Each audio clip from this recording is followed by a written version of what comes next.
about making reading rhythm easy. If you've seen some of the other videos where I'm talking about reading notes, I'm talking about our grid. Grid. I'm always talking about the y-axis, right? Because that's where notes are written. They're written vertically on our staff. But the x-axis is where rhythm is written. So all the stuff going this way. And just like how our notes are written on a grid and a graph, and it's super easy to figure it out when you have the understanding of the points and patterns, rhythm works the exact same. Same exact thing. So before we get into how the graph works, just like with our pitches, you have to understand. Do you understand? The values. So just like with pitch, right? We have A to G, A, B, C, D, E, F, G, those are your note names. We have certain types of notes, and these equate to different rhythmic values. If you have not watched my How to Use a Metronome video, pause For effect. check it out. It has all the note values and has some clapping exercises and some piano playing exercises that will come in really handy. But just as a refresher, because I'm sure you already paused, went back, and boom, you're back here. Or if you think you already know it, we're gonna go over those note values again, what they look like and how they change from value to value. So first, we have a whole note. It's just an open circle, just on its own. Then we have a half note, right? So it's the same open circle, now with a little stick.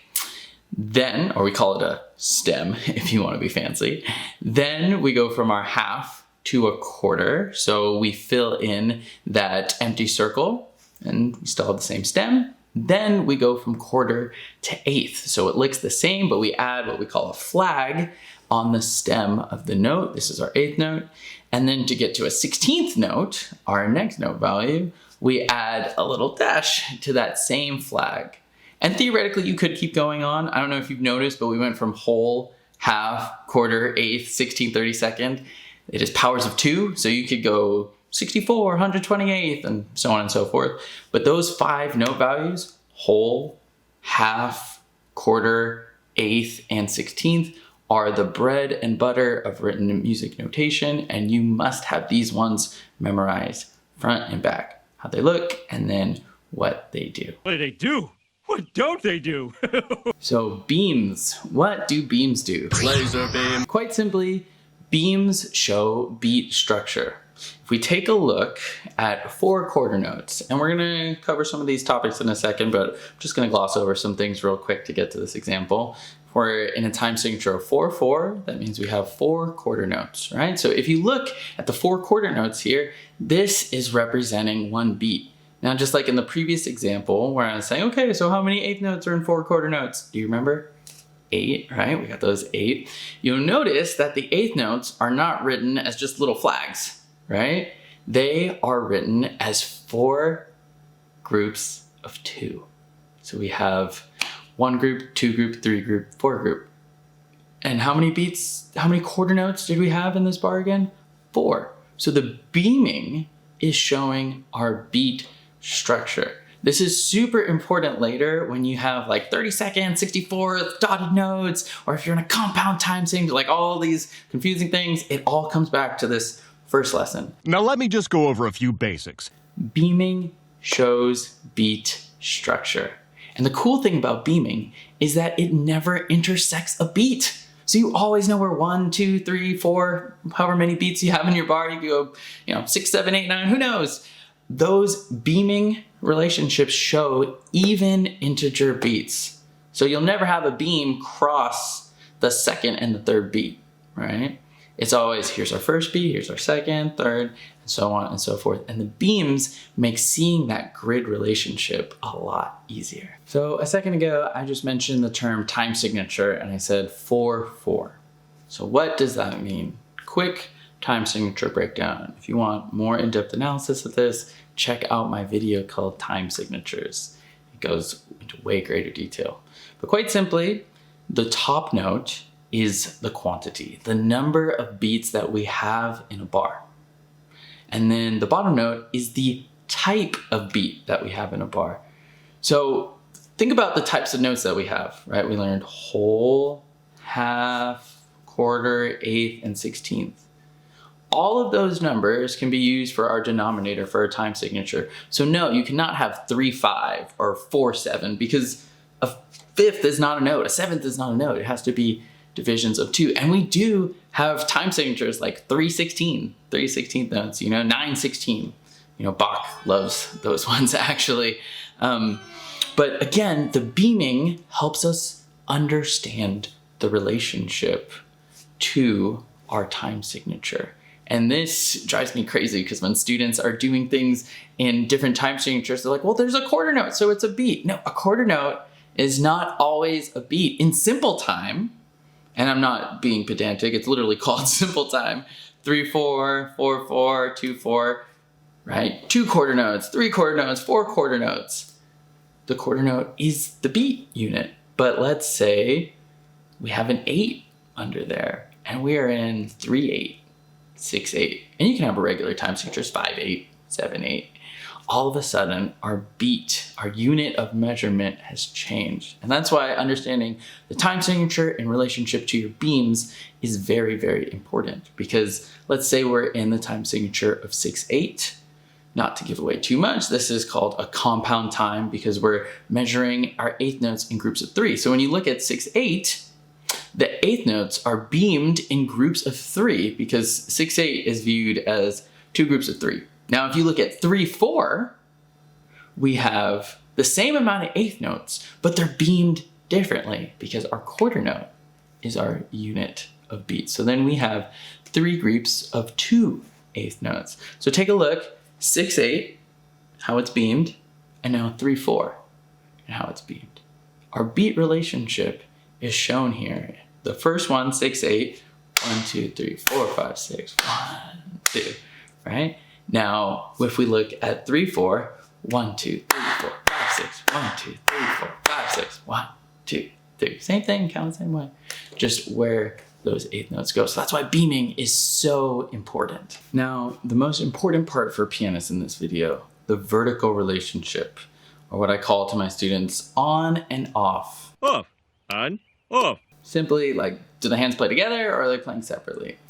The most important thing to remember here is that the written rhythm of the left hand does not affect the rhythm of the right hand and vice versa. Okay, they are independent things. You have your treble clef and then you have your bass clef or whatever the 2 staves clefs may be. But you have your 2 staves and they are played simultaneously. A simultaneous head-to-head tap-off. This is why the grid relationship is so important because when the notes are on top of each other, they represent the same beat. Unless you have like a terrible handwritten edition of something, the reason we get published music is specifically for this. Because that vertical relationship of where the hands meet together and where they're offset is shown in the grid. So if you can see your beat relationship, it's very easy to see where notes go in relationship to both hands. Quick recap. Now to recap our top story in its entirety. Firstly, rhythm is written on a grid. I keep saying it, but one day all my students will repeat it after me. Right? We write our pitch on the y-axis, right? The up and the down. We write our rhythm on the x-axis, the left to right. Okay? The way that the rhythm is written represents beat structure. So spacing is super important. This is important. On your music. And because of that, our note values are always divisions. We don't know how to divide it. Of 2. Divisions and multiples of 2. That's it, right? That's why we have quarter, a 16th. Multiples of 2. Lastly, the on-off relationship. The written rhythm for either hand is independent of one another. You just look at the hands together to see the grid and beat relationship. This is important. And if you remember that beams show beat structure, even the most complicated rhythms can easily be understood by your unit of beat, whatever the time signature may tell you that it is. The test will start now.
is it for our rhythm video.